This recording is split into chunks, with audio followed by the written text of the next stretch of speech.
पहली कविता सुनाता हूँ, मतलब बिगाड़े हैं। मैंने बहुत बार अपने शेर कहकर खुद उनके मतलब अपनी ओर से बिगाड़े हैं, ताकि मतलब तुम्हारी ओर ना जाए कि फिर भी जा रहे हैं क्या। कि लड़की हो इसलिए एक लड़का होकर खुद पर जिम्मेदारी समझता हूँ, वरना अभी तुमने मेरा हुनर नहीं देखा है।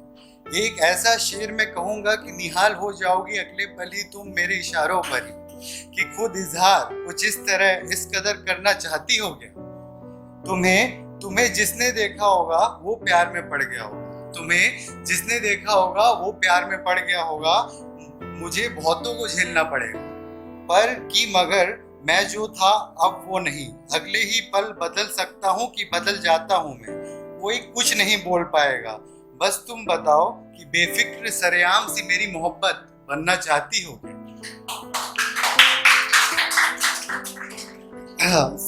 ये दूसरी शायरी ये थोड़ी लंबी और बहुत अच्छी है। ओके, सो इसका टॉपिक है, उन्वान है, मैं एक बार जिंदगी जीकर एक बार मोहब्बत करने विश्वास नहीं रखता। मैं एक बार जिंदगी जीकर एक बार मोहब्बत करने विश्वास नहीं रखता। ताउम्र सी बात ना रहेगी मुझे आशिकी तुम्हारे बाद भी किसी से रहेगी। ये तड़पाना कहाँ तक जायज रखूंगा खुद को कि फिलहाल मुझमें कई किस्में हैं। कि फिलहाल मुझमें कई किस्में हैं, हर किस्म से तुम्हें चाहता हूँ। मगर बहुत कामयाब रहोगी तुम मुझे भुलाने में, तो मैं भी शायद नाकामयाब नहीं रहना चाहता। मेरी भी कोशिशें तुम्हें भुलाने की रहेंगी। क्यों, अब पता चला। जिंदगी भर तुम जिंदगी जीना, पर मेरी गिनती अगर गिनोगी तो तुम्हारी जिंदगी में कुछ उन 2-3 शख्स अहम में ही रहेगी। मेरी जिंदगी में भी तुम्हारी अहमियत सालों बाद भी वही रहेगी। आज भी मुझे वहम है कि मुझसे ज्यादा कोई तुम्हें चाह ही नहीं सकता, चाहे कोई भी हो। मगर सुन लो कि तुम अगर बने तो होशो हवास में मैं भी बनूंगा किसी शख्स का हमसफर। तुमसे बेहतर तो नहीं पता, मगर मोहब्बत जैसी खूबसूरत बात दोबारा भी मुझे किसी खूबसूरत इंसान से होगी। सड़क पर चलते चलते गैर की बाहों में हाथ डाले तुम मिले, तो मैं भी तुम्हें उसी तरह मिलूं कि जी बहलाने के लिए मैं तुम्हारी यादों के इस्तेमाल नहीं करता।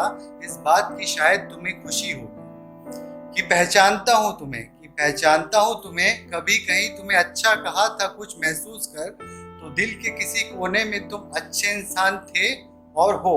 तुम्हारी मुस्कुराहटों के लिए होगी मेरी तुमसे मोहब्बत, तो ही मेरी सांसें तक तुम में उलझी रहेंगी। सच्चा चाहता था तुम्हें तो किसी गुजरे जमाने के दोस्त के लिए ही सही, मगर कहीं ना कहीं मैं चाहता हूँ तुम्हारी दुआ कबूल हो कि कहीं तुम भी चाहोगे तुमसे मेरी रिहाई हो। तुम्हारी यही दुआ रहेगी और देखना तुम्हारी दुआ असर लाएगी। और लास्ट स्टैंजा है कि एक शख्स के लिए जीना एक शख्स के लिए मरना ठीक है, मगर मैंने तुम्हें जितना चाहा बेवजह, उतना कोई अगर मुझे चाहता मिला मुझे बेवजह, तो उसके लिए ना मुझ में इनकार और ना ही गुजरे कल की बदौलत उस शख्स अजीम के लिए मुझ में कभी कभी तुम्हारे लिए आंसू गिराकर हमेशा के लिए उसके लिए बेवफाई रही। और this one is the last and it is very मतलब बहुत ही समझने वाली बात है। बीच में और समझना पड़ेगा, थोड़ा सा हार्ड होगा, तो ज्यादा नहीं है, जस्ट लास्ट है। ये सच्चाई है असल में जो मैं बोलने आ रहा हूँ। ये जवानी लोगों की बेतहाशा इश्क से गुजर रही है। आजकल की जो हमारी जनरेशन इसके ऊपर है, ये जवानी लोगों की बेतहाशा इश्क से गुजर रही है और जिंदगी में कई कुछ करने के आयाम छोड़े जा रहे हैं। ये नगमे अफसाने तराने, ये दिल फरेब प्रेम पात्र गाने, मतलब जो भी आजकल हम सुनते हैं, जो हम इमोट करते हैं और हम लोग खो जाते हैं किसी की यादों में और सारे काम छोड़ कर। तो ये बात है, ये जवानी लोगों की बेतहाशा इश्क से गुजर रही है और जिंदगी में कई कुछ करने के आयाम छोड़े जा रहे हैं। ये नगमे अफसाने तराने, ये दिल फरेब प्रेम पात्र गाने, ज्यादातर चीजें हमें भावुक बना रही हैं। कई दस्तावेज हैं जिनमें सिर्फ इश्किया जज्बात तलाशे जा रहे हैं।